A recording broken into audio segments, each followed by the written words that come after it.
persembahan dan perpuluhan dapat ditransfer melalui BCA 857 050 5000 atas nama GBI Musi Palam Indah atau scan barcode QR kode GBI Musi Palam Indah. Tuhan Yesus memberkati.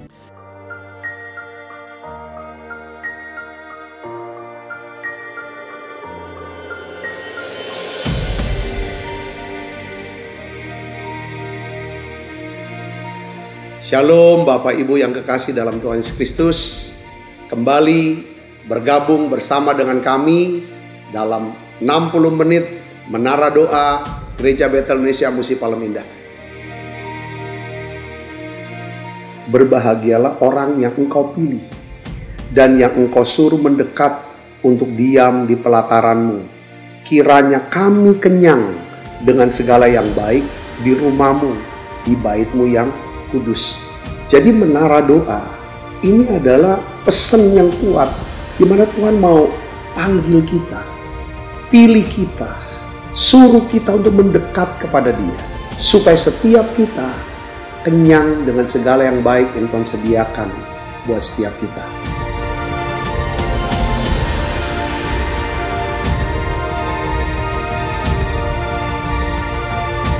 Doa kami dalam 60 menit di menara doa ini, saudara mengalami jamahan Tuhan, saudara diurapi secara luar biasa, saudara mengalami mujizat-mujizat yang Tuhan sediakan dalam hidup saudara.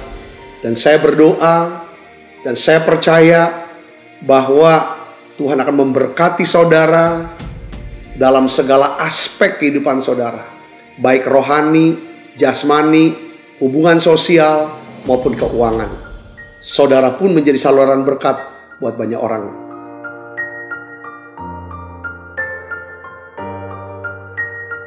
Selamat berdoa, memuji, dan menyembah Tuhan. Shalom Bapak Ibu Saudara. Berjumpa kembali dengan kami GBI Musi Palam Indah di dalam Menara Doa Online malam hari ini. Mari Bapak Ibu kita persiapkan hati kita. Biarlah setiap kali kita menghadap tahta kasih Tuhan, ada sesuatu yang berubah dalam setiap kehidupan kita. Amin Bapak Ibu. Biarlah dengan hati yang penuh sukacita kita masuk dalam hadirat Tuhan dengan penuh keberanian. Kita mohon kepada Tuhan, belas kasihan Tuhan selalu turun atas umat Tuhan yang selalu berlindung di dalam Tuhan. Mari kita berdoa Bapak Ibu Saudara. Tuhan, kami bersyukur untuk tangan-Mu yang perkasa yang selalu datang menolong setiap kami. Tuhan, kami bersyukur buat di setiap badai hidup kami, pelangi kasih-Mu selalu ada ya Tuhan. Tuhan, kami bersyukur kepadamu tak henti-hentinya rahmat-Mu dalam kami Tuhan Yesus. Panjangnya, lebarnya, luasnya, dalamnya tak pernah terselami oleh pikiran kami ya Tuhan. Dan saat hari yang indah ini ya Tuhan Yesus, kami bawa hati kami ya Tuhan. Kami bawa umat-Mu kepadamu ya Tuhan Yesus. Datang bertelut di kaki-Mu ya Tuhan, memuji dan menyembah Engkau ya Tuhan. Karena kami tahu ya Tuhan, rancangan-Mu adalah rancangan damai sejahtera bagi kami, bukan rancangan kecelakaan ya Tuhan. Biarlah kami selalu menyebut nama-Mu dalam setiap laku kami ya Tuhan Yesus. Dan Engkau pun meluruskan setiap jalan-jalan kami, sehingga kami sampai kepada rencana-Mu ya Tuhan. Bawa kami lebih dalam untuk menikmati hadirat-Mu di saat hari ini ya Tuhan. Karena kami tahu tempat ini adalah tempat persembunyian kami. Tempat ini adalah tempat rahasia kami untuk mengadukan segala perkara kami di hadirat-Mu ya Tuhan. Tempat ini di mana kami boleh bercerita dari hati ke hati kepada Engkau ya Tuhan. Tempat ini di mana hati-Mu dapat kami selami lebih lagi ya Tuhan Yesus. Di mana firman-Mu dapat kami renungkan lebih lagi ya Tuhan. Tempat ini adalah tempat perteduhan kami, di mana Tuhan menjauhkan kami dari segala musuh-musuh kami, di mana Tuhan menyembuhkan kami dari segala sakit penyakit kami, di mana Tuhan menjawab setiap pergumulan persoalan kami ya Tuhan Yesus.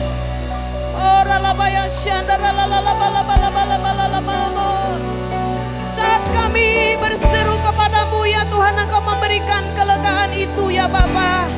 Saat kami berseru kepadamu ya Tuhan, kami melepaskan segala beban hidup kami ya Tuhan.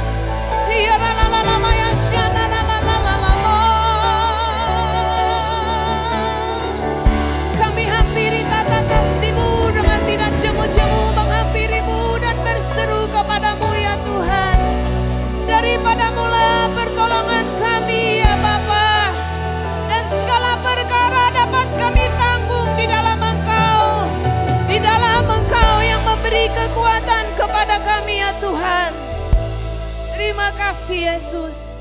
Setiap janji-Mu ya dan amin bagi kami Tuhan. Dan kami mau katakan ini kepadamu malam ini. Setiap janji-Mu Tuhan, ku simpan dalam lubuk hatiku.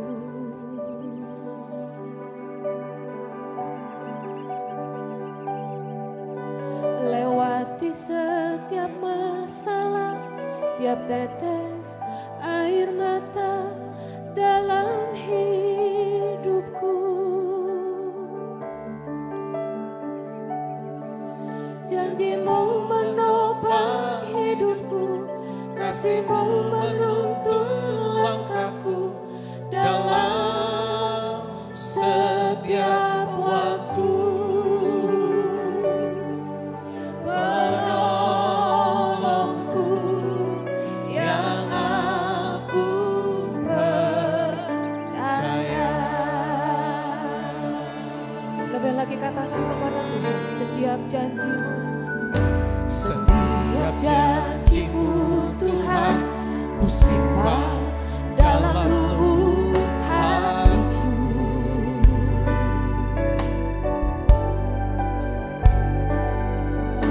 Lewati setiap masalah, tiap tetes air mata dalam hidupku.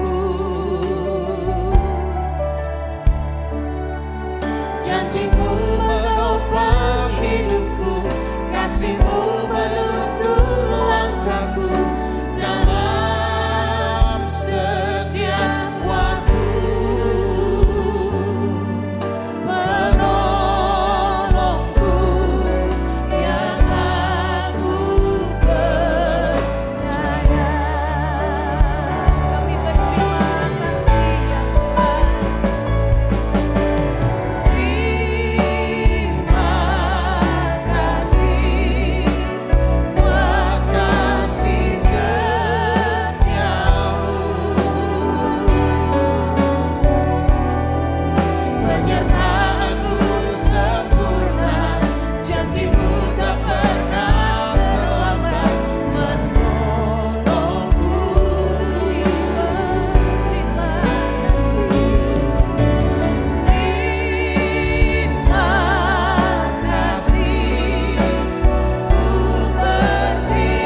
Mari bersyukur lebih lagi kepada Tuhan Bapak Ibu Saudara.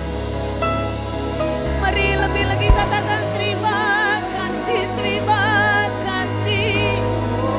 Tak ada alasan kami untuk tidak bersyukur setiap saat, setiap hidup kami ya Tuhan.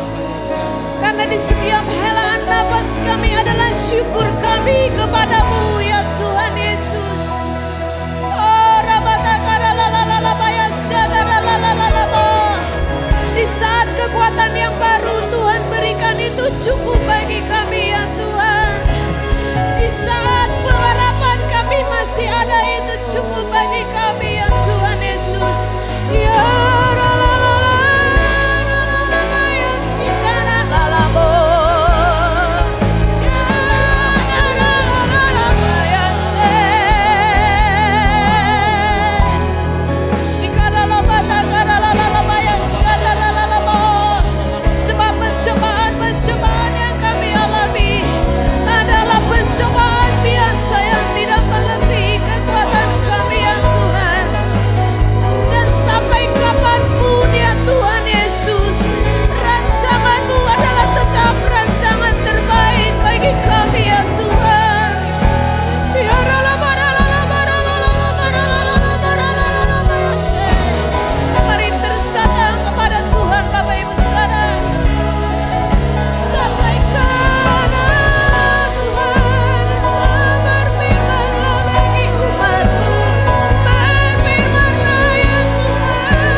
setiap hati kami.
selalu bersama, rasakan keindahan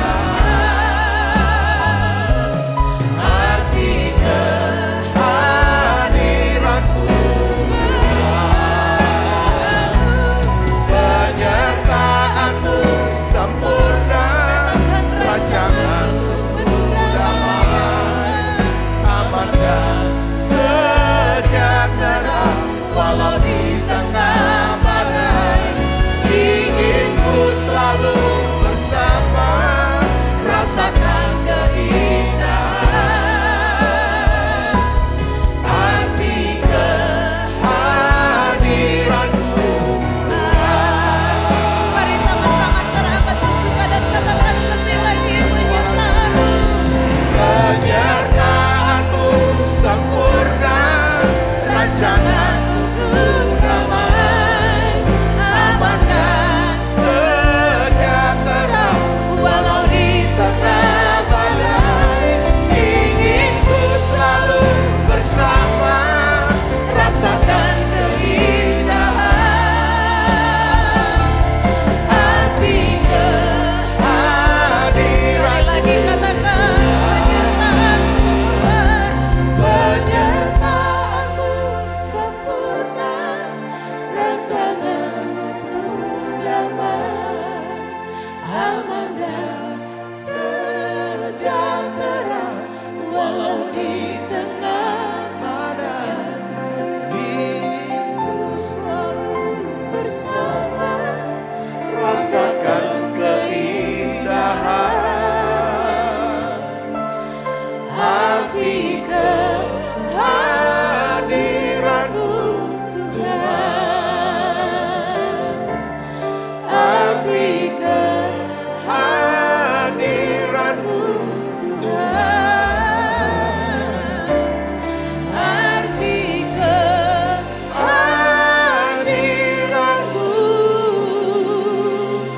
Tuhan.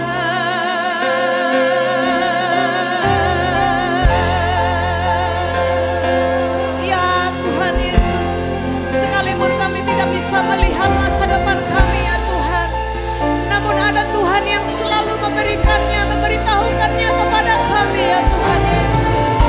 Hati kami tetap memandang kepada rencana-Mu, memandang wajah-Mu ya Tuhan Yesus. Ya Tuhan, ya Tuhan, ya Bapa. Sekalipun di dalam mengikuti rencana-Mu ada badai, ada topan ya Tuhan, namun kami percaya bahwa pelangi itu akan selalu ada ya Roh Kudus.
Tuhan, aku berdoa untuk semua anak-anak-Mu yang ada ya Tuhan di menara doa ini.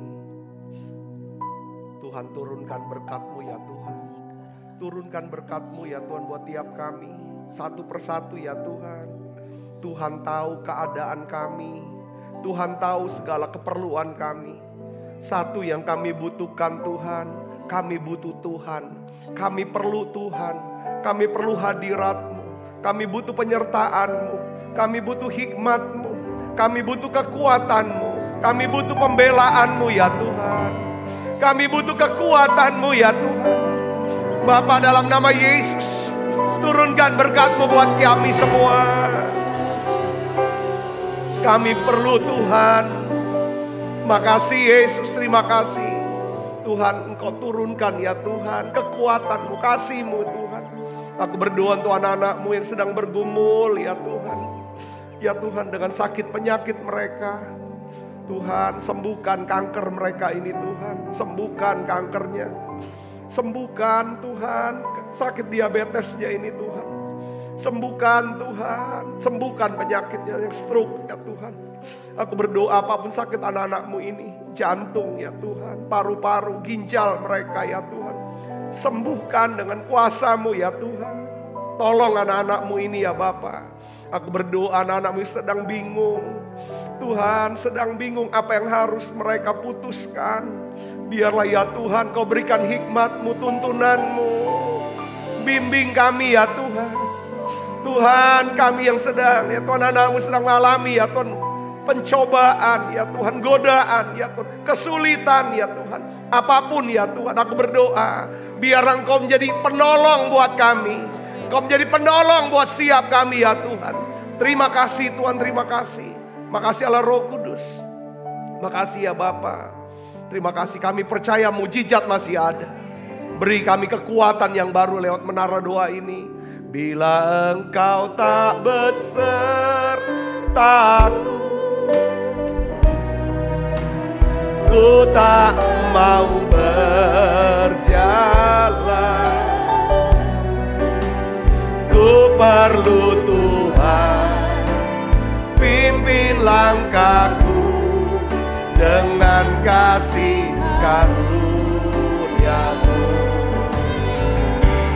Pimpin langkahku setiap hari, berjalan dalam Roh-Mu. Nyatakan Tuhan kemuliaan-Mu dan berjalanlah denganku. Lah Engkau tak besertaku, ku tak mau berjalan. Ku perlu Tuhan, pimpin langkahku dengan kasih karunia-Mu. Pimpin langkahku setiap hari, berjalan dalam Roh-Mu. Nyatakan Tuhan kemuliaan-Mu dan berjalanlah denganku. Terima kasih, aku percaya Tuhan. Yang sakit Tuhan sembuhkan, yang lemah Tuhan kuatkan, yang susah Tuhan hiburkan. Berikan kami Tuhan satu pengertian, pewahyuan ya Tuhan akan masa depan ya Tuhan. Beritahu kami tentang masa depan kami. Beritahu kami akan janji-Mu untuk masa depan kami Tuhan. Kami dalam minggu-minggu ini mau belajar akan hal ini Tuhan. Urapi hamba-Mu untuk dapat menyampaikan pesan firman-Mu ini. Dalam nama Yesus, semoga kita yang siap menerima firman dengan hati gembira, sama-sama katakan amin. Silakan duduk kembali Ibu Bapak. Shalom saudara, puji Tuhan. Saya senang sekali setiap hari mengajar firman, berdoa bersama dengan saudara. Nah, hari ini saya akan berikan judul daripada khotbah, yaitu pentingnya mengetahui janji Tuhan untuk masa depan hidup kita, saudaraku. Ya, kita kemarin membahas, saudaraku, bahwa kenapa kok kita perlu mengetahui apa kata Tuhan tentang masa depan kita. Bukan apa kata orang, apalagi apa kata dukun, saudaraku. Tapi apa kata Tuhan untuk masa depan kita. Karena hanya Tuhan yang mengetahui masa depan. Katakan amin. Tidak ada satupun yang tahu tentang masa depan kecuali Tuhan sendiri. Nah, sekarang kemarin kita bahas kenapa kita perlu mengetahui janji Tuhan tentang masa depan. Ada 3, saudara. Yang pertama, karena seluruh sisa hidup kita, sisa hidup kita berada di masa depan. Sisa hidup kita tuh ada bukan di belakang. Saudara Kristus. Jadi kita perlu mengetahui janji Tuhan karena kita tidak ada satupun yang hidup kita yang tersisa di masa lalu atau hari ini. Sisa hidup kita ada di masa depan. Yang kedua, kenapa kita perlu tahu akan masa depan dari apa kata Tuhan? Kita perlu mengetahui janji Tuhan tentang masa depan. Kemarin kita bahas karena kita tidak mengetahui, kita tidak tahu apa yang akan terjadi hari esok, apalagi tahun depan. Kita tidak tahu semua, saudaraku. Yang ketiga, karena kita tidak tahu dan tidak bisa mengendalikan apa yang akan terjadi di masa depan. Kita nggak bisa ngomong, kita cuma bisa berharap yang terbaik. Saudara Kristus, tetapi ada juga pepatah berkata, kita harus mempersiapkan juga yang terburuk. Katakan amin. Kita boleh rencana yang terbaik untuk hidup kita, tapi kita harus bersiap-siap untuk menghadapi hal yang terburuk. Nah, hari ini saudara, saya akan bagikan tentang apa sih janji Tuhan. Saudaraku, untuk masa depan kita. Kalau kita tidak tahu janji Tuhan, kalau kita tidak kenal siapa Tuhan kita, saudaraku, maka untuk mengendalikan masa depan, kita pakai dengan cara apa? Kekhawatiran, ketakutan. Saudara, kita bisa tahu akan masa depan kita jangan gak usah takut. Saudaraku, karena kita ngerti akan janji Tuhan. Apa janji Tuhan? Saya ingin bagikan pada saudara yang pertama. Yang pertama adalah Tuhan akan membimbing kita ketika kita bingung dan tidak tahu apa yang harus kita lakukan atau kita putuskan. Katakan amin. Ini janji Tuhan, saudaraku. Karena yang saya ingin beritahu kepada saudara adalah bahwa satu hal yang dapat kita prediksi tentang masa depan adalah bahwa kita akan dihadapkan oleh banyaknya pilihan-pilihan. Keputusan-keputusan yang harus kita buat. Beberapa di antaranya pilihan dan keputusan itu adalah sulit dan membingungkan. Saudara, apakah saya harus ambil kerjaan ini? Contoh. Atau saya tidak ambil. Beberapa bilang, apakah saya harus pindah ke kota ini? Atau saya tetap di kota ini? Apa saya harus beli rumah? Atau bangun rumah? Atau tunda dulu? Itu keputusan yang sangat sulit. Apakah saya harus menikah dengan gadis ini atau pria ini? Atau saya tunda dulu atau lihat dulu? Ini keputusan. Apakah saya harus masuk atau saya harus keluar? Di masa depan, saudaraku, ada banyak keputusan dan pilihan-pilihan yang harus kita ambil. Saudaraku, perhatikan saudaraku, seringkali saya omong gini, salah ambil keputusan, kita akan nyesel. Saudara, kalau salah, contoh-contoh yang gampang salah pilih angkot nyeselnya 1 jam, salah potong rambut nyeselnya sebulan, salah pilih sekolah nyeselnya setahun. Tapi ada hal-hal yang kita salah pilih, itu dampaknya saudara seumur hidup kita. Nah, oleh karena itu saudaraku, kalau kita bingung, kita tidak tahu apa yang harus kita putuskan. Alkitab katakan, Tuhan berjanji untuk membimbing kita. Dia akan mengajarkan kepada kita jalan-jalan yang harus kita pilih.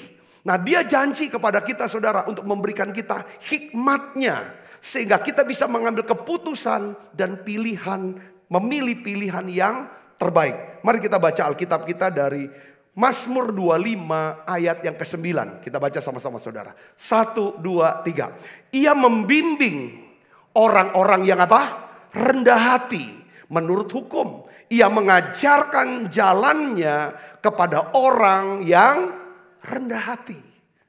Saudara mau dapatkan bimbingan dari Tuhan? Saudara mau Tuhan bisa tunjukin jalannya? Ketika dia tunjukin jalannya, pasti dia akan pertemukan orang-orang yang tepat buat saudara. Golden connection buat saudara. Nah disinilah makanya kenapa kita butuh Tuhan untuk masa depan kita. Karena kita tidak tahu akan hari esok. Dan kita tidak bisa kendalikan. Ya kan harus tetap baik. Ya kan tidak bisa. Tapi ketika kita percayakan hidup kita. Andalkan Tuhan. Dengar baik saudaraku. Dengar baik. Kalau dia sertai kita. Dia pasti bimbing kita. Sekalipun saudara dan saya melewati yang namanya lembah kekelaman, lembah air mata. Ya kan saudara, kalau dia menyertai, dia pasti membimbing, menuntun kita. Amin saudara, sehingga kita tidak salah mengambil keputusan. Tetapi untuk bisa dapatkan bimbingan Tuhan, untuk masa depan kita, syarat yang diminta adalah apa saudara? Rendah hati. Salah satu tanda kerendahan hati adalah berdoa. Berdoa. Ketika saudara mau buat rencana, mau buat keputusan apapun, saudara harus serahkan ke Tuhan. Bicara sama Tuhan. Tuhan aku mau ini, mau buat ini, rencananya ini. Tuhan aku ingin engkau bimbing, engkau tolong. Jangan langsung lakukan. Habis doa, mantapkan di hati. Saudara mulai pelajarin lagi, lihat lagi, renungkan lagi, duduk bareng. Jangan buru-buru. Lalu kalau untuk lebih baik cari peneguhan. Sampai saya dapat, ya kayaknya harus diambil keputusan ini nih. Harus pilih yang ini. Ya, ini untuk hal-hal yang penting aja saudaraku. Saudara bisa cari nasihat dari mungkin gembala saudara atau pemimpin rohani saudara atau orang-orang yang rohani. Minta bimbingan nasihat rohaninya sambil dia bisa dukung dalam doa. Itu hanya untuk peneguhan di hati saudara Kristus. Ya kan? Kalau saudara sudah dapat peneguhan di hati, saudara ambil keputusan. Itu hal yang luar biasa. Jadi kata kuncinya kalau saudara mau menerima janji Tuhan untuk masa depan saudara adalah kita harus belajar rendah hati. Semakin kita rendah hati, semakin banyak tuntunan dan pengajaran Tuhan. Semakin sedikit kesalahan yang akan kita ambil dalam pilihan-pilihan dan keputusan kita. Katakan amin. Amsal 3 ayat 5 dan 6 katakan begini. Percayalah kepada Tuhan dengan segenap hatimu. Percaya dengan Tuhan segenap hati. Saya mau nanya sama saudara. Siapa orang yang paling saudara percayai segenap hati saudara? Ada enggak? Saudaraku. Saya mau kasih tahu. Kecuali Tuhan. Ya kan saudara? Tidak ada orang yang punya pengetahuan, pengertian, informasi yang sempurna. Katakan amin saudara. Kita sudah bahas. Hanya Tuhan yang dia bisa lihat. Saudara dari awal, tengah sampai akhir sekaligus dia bisa tahu. Dia bisa hadir di sana. Sedangkan kita cuman bisa lihat, saya kasih contoh tentang pawai 17 Agustus. Yang pawai karnavalnya itu berkilo-kilometer. Saudaraku, ya kan? Saudara hanya bisa lihat pawai itu hanya sebatas saudara di depan mata saudara. Kalau saudara berdiri di pinggir jalan. Tetapi saudara bisa melihat keseluruhan pawai dari awal sampai akhir ketika saudara naik helikopter. Naik pesawat, saudara lihat itu. Di tempat yang tinggi. Tidak ada satu pribadi pun yang paling tinggi. Yang paling sempurna. Yang punya sudut pandang yang sempurna. Perspektif yang sempurna. Kecuali siapa? Tuhan. Katakan amin. Ya kan?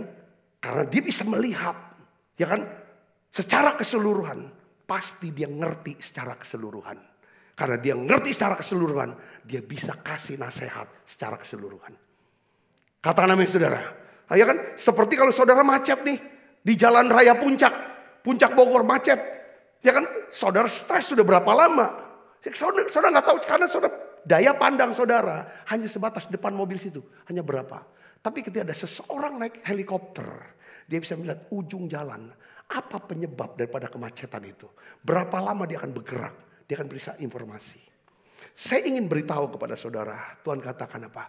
Percayalah kepada Tuhan dengan segenap hatimu. Kenapa kita harus percaya pada Tuhan? Karena dia Allah yang maha tinggi. Karena dia maha tinggi. Perspektif dia, daya, sudut pandang dia itu sempurna. Katakan amin saudaraku. Katakan amin. Nah, Harus percaya sama dia. Di sini dikatakan jangan bersandar kepada apa?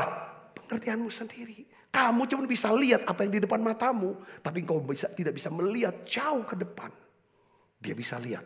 Saudaraku, akui dia dalam segala apa? Lakumu.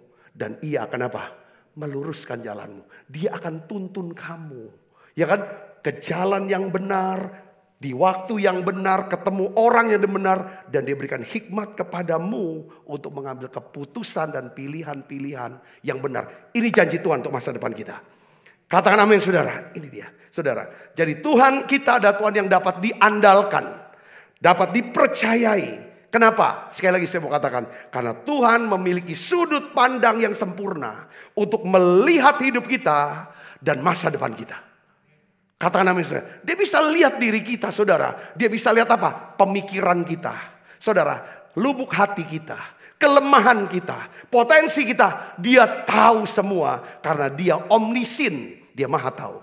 Dia juga tahu tentang rancangan ke depan kita. Itu ujungnya bagaimana. Bagaimana apa kan?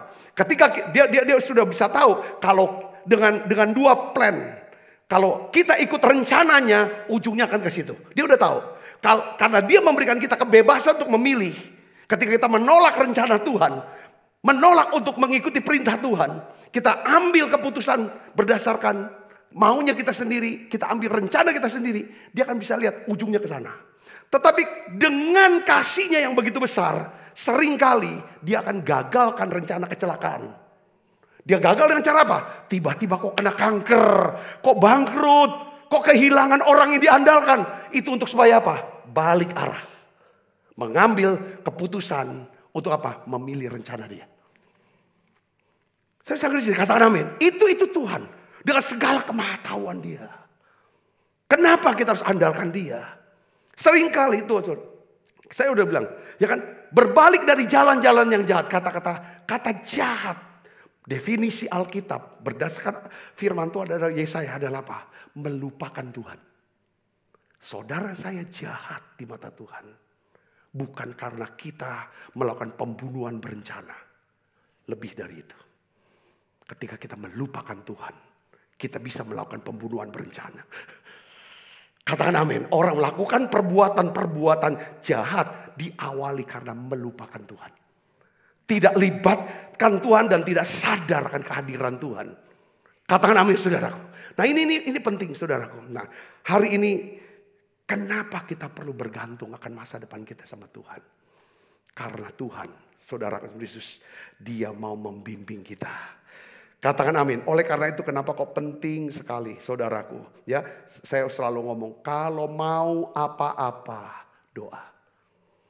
Kalau mau apa-apa doa. Kalau ada punya rencana apa doa. Walaupun itu rencana sepele. Kalau kena apa-apa kehilangan sukacita dan sebagainya doa. Kalau ada teguran, kamu tuh udah salah. Kamu tuh udah menyimpang dan sebagainya. Cepat berhenti. Berdoa, Tuhan ampuni aku. Kalau mau apa-apa, Tuhan aku mau ini, mau itu, mau itu. Gimana Tuhan mendapat Tuhan? Setuju atau tidak? Kalau Tuhan setuju, lancarkan. Tidak setuju, batalkan. Sederhana aja, doa-doa yang sederhana. Saudara. Kalau kita ada apa-apa, kita kan takut. Tuhan aku kena ini loh, gini-gini. Ya kan saudaraku, ya kan? Saudara doakan kepada Tuhan, curahkan. Ya kan? Ini yang paling penting. Ya kan? Saudara perlu nasihat, bimbingan dari Tuhan. Katakan amin. Karena Tuhan memiliki sudut pandang dan pengetahuan yang sempurna, maka Tuhan memiliki nasihat yang sempurna. Katakan amin. Nasihat Tuhan yang sempurna. Nasihat yang sempurna itu sangat dibutuhkan oleh setiap kita. Nasihat untuk kesehatan. Nasihat untuk hubungan kita, untuk bisnis, untuk karir, untuk pelayanan, untuk keuangan. Bagaimana saudaraku ya kan? Untuk bagaimana anak-anak. Kita perlu nasihat dari Tuhan. Nah, kita bisa mengetahui nasihat Tuhan dengan cara apa? Di mana? Buka Alkitab, saudara. Dengarkan pengajaran firman Tuhan. Setiap catat itu. Saudara bisa mengerti ini, katakan amin. Seringkali yang jadi masalah adalah gini. Kalau kita dengar khotbah, si pengkhotbah nyelekit ngomongnya dan kena di hati kita, lalu kita marah. Pasti pengkhotbah ini sentimen sama aku. Saudara ngerti gak maksud saya? Padahal itu mungkin adalah Tuhan mau bicara sama dia. Saudara bisa ngerti sini, katakan amin. Kadang-kadang si pendeta tidak tahu urusan kita, tidak tahu masalah kita. Tapi karena kita ini terlalu baper. Saudaraku, ya kan selalu rasanya insecure, gak rasa aman. Selalu akhirnya marah gitu saudaraku. Kemarahan membuat kita jadi orang yang bodoh. Sedangkan banyak hal yang kita tidak tahu tentang hari esok. Tapi Tuhan tahu. Katakan amin saudaraku. Itu kita harus percaya sama Tuhan. Ya kan, andalkan. Yang kedua, saudara, janji Tuhan yang kedua. Yang pertama adalah, janji Tuhan adalah gini. Dia mau membimbing kita. Ya kan, ketika kita tidak tahu apa yang harus kita lakukan. Apa yang harus kita putuskan. Kita tidak tahu, dia siap membimbing kita. Menasehati kita. Menuntun kita. Katakan amin. Dia bisa menuntun kita. Itu janjinya. Kita hanya bisa menerima janji Tuhan. Mengalami janji Tuhan. Hidup dalam janji Tuhan. Hanya kalau kita rendah hati. Amin saudara. Itu pertama. Yang kedua adalah. Apa janji Tuhan? Saudara, untuk kita di masa depan. Tuhan akan menolong kita. Ketika kita berada dalam apa? Pencobaan. Ya, pencobaan. Saudara harus tahu ya. Beda pencobaan dengan kesulitan. Pencobaan dengan problem. Besok kita baru bisa bahas tentang problem. Pencobaan itu godaan. Saudaraku, pencobaan. Ya kan? Pencobaan itu godaan. Sedangkan kesulitan itu problem. Pencobaan itu adalah masalah karakter. Saudara, karakter kita bersifat internal. Sedangkan kesulitan atau masalah itu sifatnya eksternal. Setiap masalah keuangan. Saudara, itu masalah rumah tangga. Itu masalah-masalah itu. Masalah. Ya, tapi kalau bicara pencobaan, ini bicara tentang kita dicobai. Karakter kita dicobai. Saya tahu sini, yuk kita buka Alkitab kita. 1 Korintus 10 ayat yang ke-13. Kita baca sama-sama. 1, 2, 3. Pencobaan-pencobaan yang kamu alami adalah pencobaan-pencobaan yang biasa. Maksudnya apa saudara? Saya baru dapetin pengajaran, pengertian saudara setelah saya dapat ini. Rupanya kata pencobaan-pencobaan biasa. Ada lagi nih saudara. Pencobaan ini kita dicobai saudara atau digoda itu kita gak dosa. Saudara. Tetapi kalau kita jatuh ke dalam pencobaan. Kita tergoda atau jatuh dalam godaan. Itu berdosa. Saudara bisa ngerti gak? Contoh misalnya saudaraku. Kan tiba-tiba saudaraku ini lewat saudaraku. Kita lagi santai-santai lewat nih. Ini untuk yang laki-laki. Digoda misalnya kan.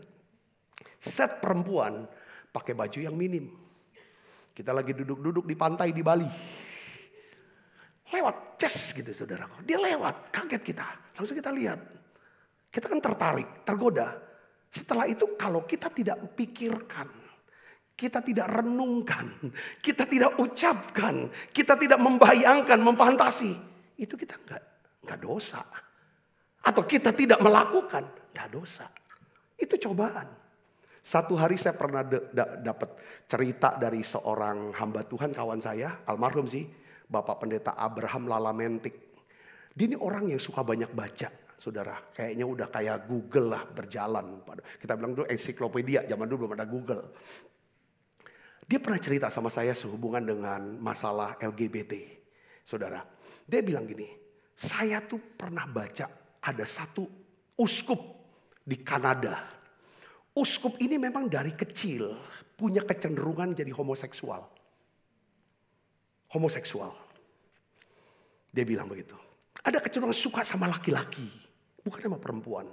Saudara, apalagi menjelang dewasa. Setiap hari dia bilang, dia bikin buku harian. Buku harian. Ketika dia ngerasa dicobai, digoda untuk tertarik, bukan tertarik, untuk mau menyerah tuh ya lakukan deh. Dia tulis, dia serius sama Tuhan. Tuhan, aku sedang digoda. Aku tidak mau tergoda. Aku tidak mau jatuh. Aku seorang kecenderungan suka dengan laki-laki. Saudara tahu, di akhir hidup dia tulis saudara dalam titik lemah. Saya bersyukur sebagai seorang yang punya kecenderungan homoseksual. Tidak sekalipun aku sentuh dan berhubungan seks dengan laki-laki dan perempuan. Saya masih jaga kemurnian dan kekudusan hidup saya. Terima kasih Tuhan Yesus. Itu buku hariannya tuh ada. Jadi kalau kita digodai, kita nggak dosa. Kayak contoh saudara, kita nih lagi jalan, itu ada meja isinya makanan, babi kecap lah, sate babi lah, semua segala macam. Kalau kita cuma tertarik aja, ya kan saudara, lalu kita makan sedikit, itu nggak apa-apa. Tapi kalau udah makan babi kecap sampai 2 kilo, nah itu jatuh dalam pencobaan. Saudara saya mau terus. Jadi saya mau bagikan tentang pencobaan itu godaan. Beda dengan yang namanya kesulitan atau trouble dalam hidup kita. Saya bisa ngerti. Kita bisa nih lagi merem-merem doa-doa ini tiba-tiba kepikiran. Iblis kasih pikiran-pikiran. Yang namanya saudara ide. Yang enggak saudaraku. Itu enggak dosa. Asal kita bilang tolak dalam nama Yesus. Aku gak mau pikirin ini. Karena semua ide yang datang dari iblis, yang selalu yang negatif, yang jahat, yang kotor, yang porno. Saudara, dengar baik saudaraku. Ya kan, itu semua ada namanya godaan. Tapi Tuhan juga bisa kasih kita kepikiran sesuatu. Untuk buat ini, dan sebagainya. Itu namanya ide. Makanya Tuhan tuh motivator terbaik dalam hidup kita. Katakan amin saudara. Ya kan, kadang-kadang kita juga punya kepikiran sendiri. Tapi kita harus uji kalau pikiran kita sendiri. Makanya jangan mengandalkan pengertian sendiri. Saudara bisa ngerti sini, katakan amin. Makanya di sini pencobaan biasa. Nah oleh karena itu saudara, sepanjang sisa hidup kita, dengar baik. Kita akan digodai pada kelemahan kita yang sama. Kita punya manusia lama kita tuh apa? Kita mungkin seorang yang pemarah kah? Kita seorang yang mungkin mudah depresi. Selama sisa hidup kita akan bergumul untuk ini. Godaan ini. Beberapa orang, saudaraku, mungkin titik lemahnya. Ada suka ngadu domba orang demi kepentingan dia. Menguasai orang lain untuk kepentingan dia. Dia akan bergumul tuh tiap ini. Apa mau terus gak suka ngadu domba orang. Ngomong yang enggak ada. Orang ngomong gini ke fitnah. Itu manusia lama. Titik lemah orang-orang masing-masing. Orang punya titik lemah masing-masing. Dan kita semua akan dicobai dengan cobaan yang sama ini. Kalau kita bisa menang atas cobaan hari ini. Saudara, besok belum tentu. Banyak kita orang yang kecanduan kita. Makanya saudara saya perhatiin ini. Orang-orang yang masa mudanya, masa lalunya.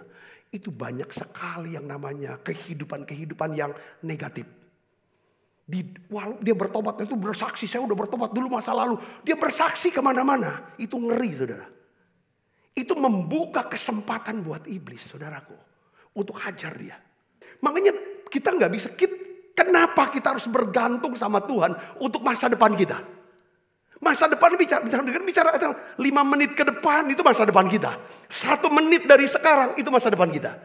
Bukan setahun, bukan 10 tahun bicaranya. Kita tidak tahu sudah apa yang akan terjadi. Ini kita sedang bicara tentang godaan yang di dalam. Besok bicara tentang apa? Kesulitan di luar kita. Tiba-tiba kena bencana alam. Tiba-tiba lagi datang. Tiba-tiba semua itu bisa terjadi di masa depan.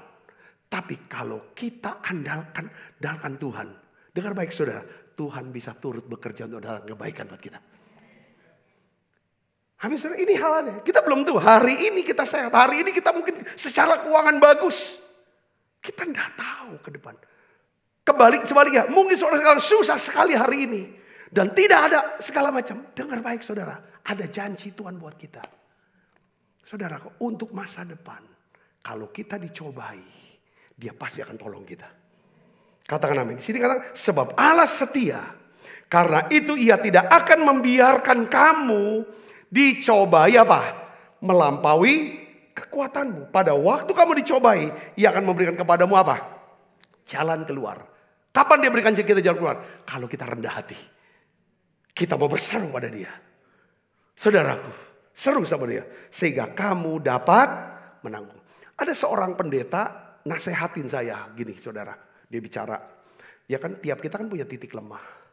Ya kan itulah titik di mana iblis akan ganggu kita supaya kita jatuh dalam dosa. Lalu kita hilang sukacita kita. Lalu kita kayaknya gak layak sama Tuhan. Gak layak sama Tuhan. Akhirnya kita gak mau ke gereja, gak mau doa, gak mau buat dan lain sebagainya. Kita hidup dengan rasa bersalah, rasa malu dan lain sebagainya. Itulah titik. Jadi caranya gimana? Kita tuh tahu kapan kita dicobai dan kapan kita jatuh dalam cobaan. Kita tahu. Mungkin waktu badan kita lagi sedang, kimia badan kita nih lagi apa. Kita tahu pasti. Nah pada saat itu katanya dia bilang, pertama kamu harus ngomong sama Tuhan. Minta kekuatan dari Tuhan. Yang kedua, kamu ngomong sama orang yang paling dekat sama kamu. Aku lagi sedang coba ini, aku gak kuat nih. Tolong kita sama-sama berjuang, kamu bantu berjuang. Katakan amin. Katakan amin. Nah ini yang terjadi saudara Yesus ya kan. Itu hal. Jadi saya ingin beritahu kali, hal terpenting yang perlu kita ketahui adalah godaan atau pencobaan adalah bahwa kita akan bergumul dan digoda dengan kelemahan kita yang sama di sepanjang sisa hidup kita. Katakan amin. Makanya saya tuh dengan lama-lama belajar, baca untuk ngajar kita semua ya. Untuk saya juga sebenarnya. Jadi akhirnya lama-lama enggak gampang terkejut dengan orang-orang yang kembali kok ke kehidupan yang lama. Kok dia begitu-begitu? Enggak. Seperti Tuhan gak pernah terkejut dan heran. Melihat Petrus menyangkal dia 3 kali. Tuhan gak terkejut melihat Yudas Iskariot lakukan hal itu. Termasuk Tuhan juga tidak terkejut ketika kita jatuh. Ketika kita gagal. Katakan amin. Karena dia Allah yang maha tahu. Dia ada di masa lalu kita. Dia ada di masa kini. Dan dia sudah ada di masa depan. Katakan amin saudara. Itu Tuhan kita. Saudara. Dan Tuhan juga saudara sudah tahu apa yang akan, masalah apa akan muncul di depan. Dan dia udah siapkan solusi, jalan keluar buat setiap kita. Kalau saudara dan saya mau dituntun dan melibatkan dia untuk masa depan saudara. Katakan amin. Ini Tuhan saudaraku ya kan. Nah saudara, kita bisa ngatasi godaan-godaan ini seiring dengan kita ini bertumbuh dalam Kristus. Ya kan. Tetapi kita juga harus ingat bahwa kita akan tetap bergumul, tetap digoda dengan kelemahan yang sama di sepanjang sisa hidup kita. Ada orang kelemahannya apa? Makan. Gak bisa kuasai makan. Saya banyak teman hamba Tuhan, dipakai Tuhan luar biasa. Kalau saya duduk makan sama dia, aku ngeri itu. Semua sudah kasih nasihat. Tapi dia dengar, setelah itu sudah dia laju. Akhirnya laju nian. Berapa saudaraku? Ini bukan apa? Itu titik lemah dia. Mau apa? Karena ada yang titik lemahnya duit. Ada duit. Pokoknya punya kekuasaan sedikit dia olah untuk dapetin duit. Saya aja heran saudara. Ya kan? Ada orang punya kekuasaan pegang remote AC. Itu bisa jadi duit saudara rupanya. OB di satu sekolah saudaraku. Ada sekolah ya ke saudaraku ya. Rupanya untuk hemat listrik. Sekolahnya yang punya 2 AC dinyalain 1 AC. Ada beberapa kelas yang tidak pakai AC. Murid-murid kepanasan. Dia tahu siapa yang pegang remote. Lalu dipanggil yang pegang remote. Semua masing-masing anak-anak kumpulin duit. Kasih si OB yang pegang remote. Tolong dinyalain. Untuk kekuasaan pegang remote saja bisa jadi duit saudara. Aku heran, ini cerita yang beneran. Kalau titik lemah orang itu adalah duit, apapun kekuasaan yang dia pegang, sekecil apapun, dia akan olah jadi duit. Dan kalau dia mau makan, misalnya belanja di warung mungkin, ya kan dia makan 5, ngaku 1. Pokoknya semua yang untung, semua segala macam. Ini titik lemah, masa lalu bisa. Saudaraku, ini masalah-masalah. Tetapi jadi pendeta pun dia kotor api-api. Ini bisa lakukan hal yang, kepanggil untuk lakukan hal yang sama. Ini pergumulan. Kita nggak bisa, makanya di sini makanya Tuhan, kita nggak bisa sembunyikan. Tidak ada yang rahasia. Semua telanjang di hadapan Tuhan. Tetapi sekalipun dia tahu kelemahan kita, dia tetap mengasihi kita. Dia ingin mengubah kita saudara semakin baik. Itu kabar baiknya. Nah saya kasih contoh tentang siapa seorang namanya Simon Petrus. Ini kisah nyata saudaraku. Di Alkitab tulis. Saya mau katakan bahwa pencobaan yang kamu alami pencobaan biasa. Maksudnya kelemahan yang kamu alami itu kelemahan yang sama, yang akan terus kamu digoda dengan titik lemah itu. Simon Petrus kita sudah tahu saudara kisahnya, ya kan, menjelaskan bahwa saudara tahu nggak kelemahan Simon Petrus itu apa? Kelemahan Simon Petrus adalah dia adalah seorang yang suka mendapat pengakuan dan penerimaan dari orang lain. Dia suka dengan apa? Tepuk tangan sama like. Dia nggak tahan kalau ada penolakan dari orang lain. Dia nggak mau ditolak. Itu titik lemah yang dipakai iblis, yang membuat Petrus buat sejarah. Dia menyangkal Yesus 3 kali. Ketika dia ditanya oleh perempuan yang bukan siapa-siapa kok, bukan orang hebat, gak bisa mengambil keputusan untuk masa depan dia juga. Dia pun ditanya, kamu itu kenal kan sama orang itu kan yang sedang dihakimi itu, lagi sedang udah kenal. Kau ngomong apa? Orang pelayanan. Datang lagi orang tanya lagi, kamu tuh kan kenal sama orang itu kan? Nggak kenal. Siapa dia? Berikutnya lagi, kamu kan bagian dari orang itu kan? Langsung dia marah. Enggak, aku gak kenal. Kenapa dia ngomong gak kenal? Kenapa ngomong? Ya aku kenal. Apa dia akan ikut dihukum? Enggak kan? Karena Petrus, dia orang yang selalu mengejar penerimaan dan pengakuan. Dia gak punya identitas yang jelas.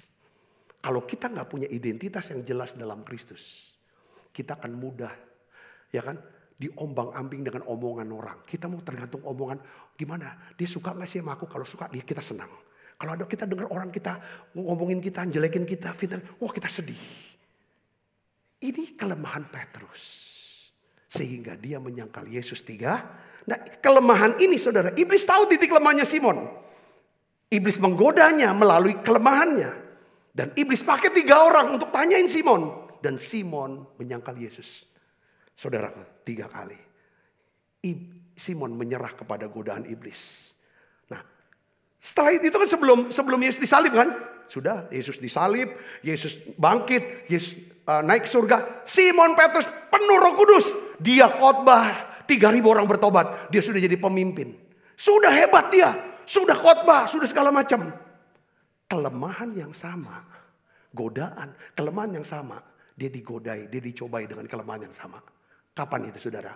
Kita baca Galatia 2 ayat 11. Kita baca sama-sama ayat ini saudara. Ini godaan Petrus yang kedua. Saudaraku, dan dia jatuh dengan godaan ini. Saudaraku. Baca yuk 1, 2, 3. Tetapi waktu Kefas ini Simon Petrus datang ke Antiokhia. Aku berterang-terang menentangnya. Sebab ia salah. Karena sebelum beberapa orang dari kalangan Yakobus datang. Ini kalangan Yakobus tahu datang? Kalangan orang Yahudi garis keras. Siapa Yakobus ini? Yakobus yang nulis surat Yakobus. Siapa dia? Adik Yesus. Ini Yahudi tulen saudara. Wah mantap dengan ininya. Oh, saudara keras tuh. Saudara sebelum Yakobus datang dan rombongan. Alkitab katakan apa? Paulus bilang apa? Ia makan sehidangan dengan siapa? Saudara-saudara yang tidak bersunat. Tetapi setelah mereka datang. Rombongan orang Yahudi ini. Ia mengundurkan diri. Dan menjauhi mereka karena takut akan saudara-saudara yang bersunat. Karena tradisi orang bersunat, tradisi Yahudi. Kalau saudara orang Yahudi tidak boleh duduk makan sama orang yang bukan Yahudi. Najis, karena makanannya beda. Saudaraku. Nah, Petrus makan sama mereka. Lihat ada kabur dia. Kenapa? Takut. Nanti apa kata orang? Ini saudaraku, ditegur sama Paulus. Ayat 13 kita baca. Dan orang-orang Yahudi lain pun turut berlaku munafik dengan dia. Sehingga Barnabas sendiri turut terseret oleh kemunafikan mereka. Tetapi waktu kulihat bahwa kelakuan mereka itu tidak sesuai dengan kebenaran Injil. Aku berkata kepada Kefas, ini Paulus ini terang-terangan orangnya. Kalau gak beres langsung labrak. Saudara. Keren ini. Di hadapan mereka semua. Aku labrak beritahu Kefas di hadapan semua orang. Jika engkau seorang Yahudi hidup secara kafir dan bukan secara Yahudi. Bagaimanakah engkau dapat memaksa saudara-saudara yang tidak bersunat untuk hidup secara Yahudi. Saudara Simon Petrus saja. Sekali khotbah 3.000 orang bertobat. Penuh Roh Kudus segala macam pemimpin. dia tetap digodai saudara. Dicobai dengan kelemahan dia yang sama. Dan dia jatuh. Maksudnya saya sedang ngomong tentang apa nih? Kita gak bisa tepok-tepok dada gitu loh. Wah aku nih orang hebat, orang suci. Aku gak ini. Langsung kita hakimi orang hari ini. Karena kita tidak berbuat. Saudaraku, iblis tahu titik lemah kita. Bukan cuma Tuhan yang tahu kelemahan kita. Tapi iblis tahu. Iblis pakai kelemahan kita untuk mencobai kita. Untuk menggoda kita. Oleh karena itu. Tuhan yang tahu kelemahan kita. Biarlah kita ngomong sama Tuhan. Tuhan ini titik lemah aku. Aku minta kasih karuniamu Tuhan. Katakan amin. Kelemahan Simon Petrus adalah dia seorang yang suka mendapat pengakuan dan penerimaan orang lain. Simon bergumul dengan kelemahannya ini di sepanjang sisa hidup dia. Tetapi saudara, saya ingin beritahu kepada saudara. Di masa tua Simon Petrus, dia tulis surat pengembalaannya yang luar biasa. Hal ini menunjukkan kepada kita bagaimana Tuhan menolong Simon Petrus mengatasi segala godaan. Saudara, atas kelemahan hidupnya. Simon Petrus mendapatkan kunci kemenangan, hidup berkemenangan, mengatasi godaan atas kelemahannya dengan cara apa saudara? Dia yang menulis, mungkin salah seorang rasul yang menulis tentang identitas. Dia bicara apa? 1 Petrus 2 ayat 9. Kita baca sama-sama. Yuk, 1, 2, 3. Tetapi kamulah bangsa yang terpilih, imamat yang rajani, bangsa yang kudus, umat kepunyaan Allah sendiri. Supaya kamu memberitakan perbuatan-perbuatan yang besar dari Dia yang telah memanggil kamu keluar dari kegelapan kepada terang yang ajaib. Petrus dapat pewahyuan dari Roh Kudus. Tentang apa? Identitas diri yang sejati di dalam Kristus. Setelah dia ngerti identitasnya, saya percaya dia sudah menang dengan kelemahannya ini. Dia gak perlu lagi mencari-cari pengakuan untuk diterima orang. Ya, atau untuk dicintai, untuk dihargai sama orang. Dia gak perlu, sorry, harus pakai mobil, mungkin Lamborghini, untuk bisa dihormati, diakui orang lain. Dia gak perlu lagi saudara pakai baju yang harganya mungkin 100 juta rupiah. Untuk bisa dihargai oleh orang lain. Ya kan, dia gak perlu lagi lakukan ini dan itu untuk bisa diterima orang lain. Dia berkata, kamu adalah bangsa yang terpilih. Kata bangsa yang terpilih oleh Tuhan artinya Tuhan sudah pilih, artinya Tuhan sudah terima kita apa adanya. Dia sudah terima kita, dia sudah akui kita bahwa kita ini berharga. Katakan, kita terpilih karena kita berharga. Katakan amin saudara, identitas. Saya percaya ketika saudara ngerti tentang identitas, saudaraku, maka saudara ini dasar. Ya nanti saya inikan lagi saudaraku. Ada lagi tulisan ayatnya Petrus saudaraku. Saya ingin ajak saudara. 2 Petrus 1 ayat 2 dan 5. Sini bacaan. Ini saya mau kasih tahu tentang dia Tuhan yang pegang masa depan Simon Petrus. Tuhan yang menyelesaikan masalahnya. Dengan apa? Pengertian. Jadi gini saudara saya bisa mengalami perubahan. Kita bisa berubah, kita tidak lakukan lagi setelah kita mendapatkan apa? Pembaruan hidup, paradigma baru. Karena yang namanya bertobat itu metanoia. Kita sudah mengalami pembaharuan pikiran. Ketika pikiran kita sudah diubahkan, perasaan kita juga berubah. Yang dulu kita rasanya senang, sekarang jijik aku lakukan itu. Jijik, muak aku dengan lakukan hal seperti itu. Ketika seorang sudah diubahkan, saudara, ya kan? Dulu itu satu kenikmatan mungkin yang namanya dosa ini. Sekarang kita pikirannya diubahkan, perasaan jadi jijik aku lakukan, jijik aku ngomong seperti itu. Aku tidak akan mau lakukan untuk memanipulasi, menguasai orang, untuk kepentingan orang. Adu domba satu, ngomong sini, ngomong sana. Atau mungkin suka kebiasaan yang mencuri. Aduh, memalukan sekali ya, aku suka mencuri ya, diam-diam.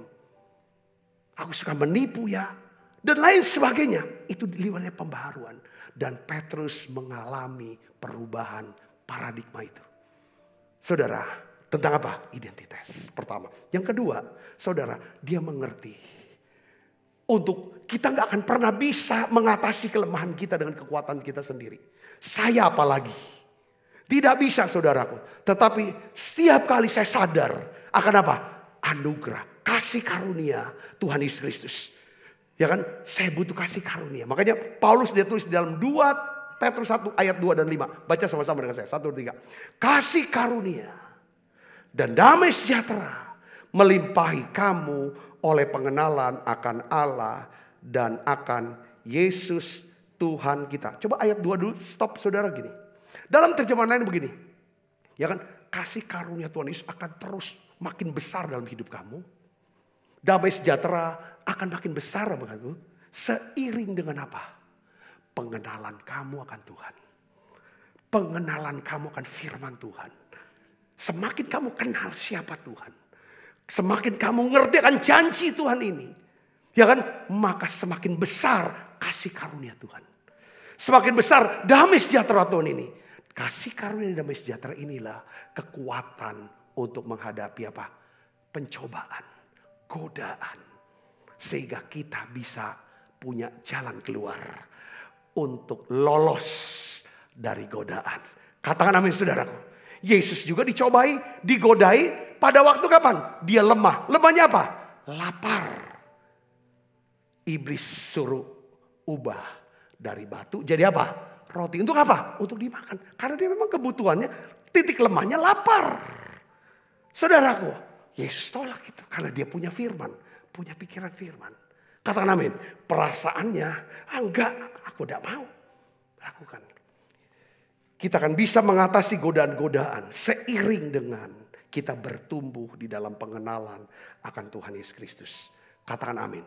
Tetapi saya ingatin lagi, kita akan tetap bergumul dengan kelemahan yang sama selama sisa hidup kita.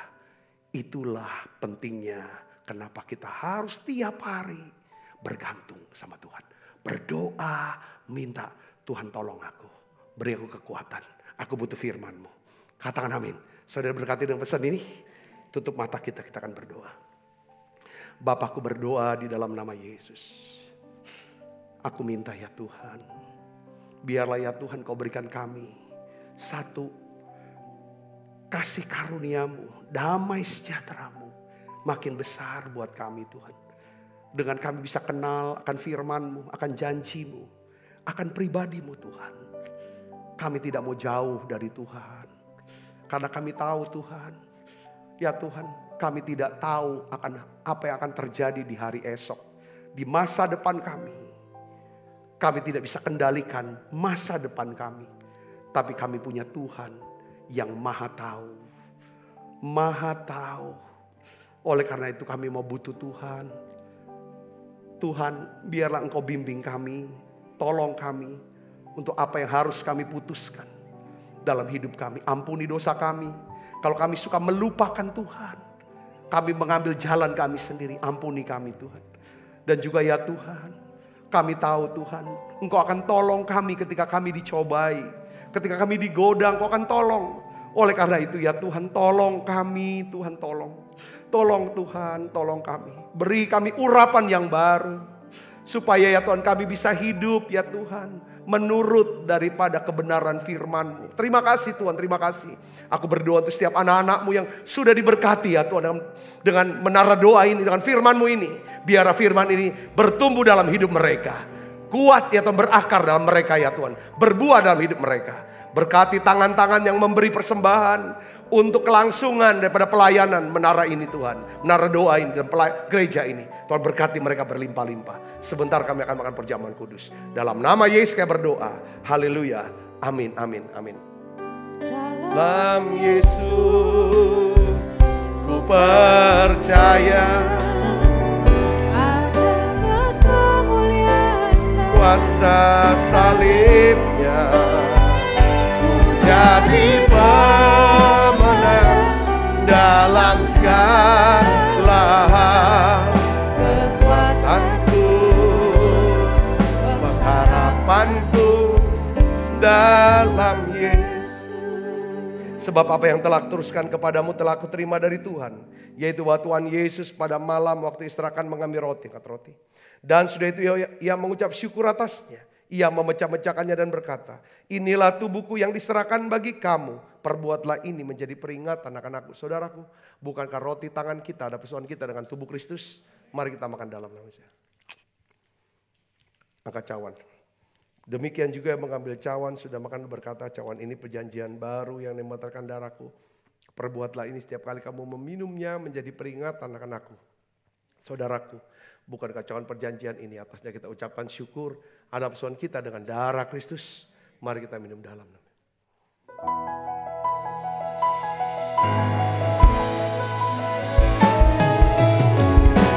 Terima kasih Yesus.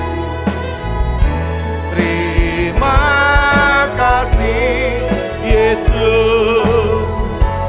Beri syukur hanya bagimu ya Allahku, ya Tuhanku. Terima kasih Yesus. Terima kasih Yesus. Beri syukur hanya bagimu. Terima kasih Yesus. Beri syukur hanya bagimu. Terima kasih Yesus. Mari buka kedua tangan kita, arahkan hati pandang kita ke surga untuk menerima berkat dari Allah. Kekasih Kristus, terimalah berkat yang berlimpah-limpah daripada Allah Bapa. Di dalam anaknya yang tunggal Tuhan kita Yesus Kristus. Persoalan yang manis Roh Kudus menyertai kita semua. Mulai saat ini sampai Yesus datang menjemput kita dan permai. Dan sampai selama-lamanya. Semua kita yang percaya dan berkati sama-sama katakan amin. Tuhan berkati saudara semuanya.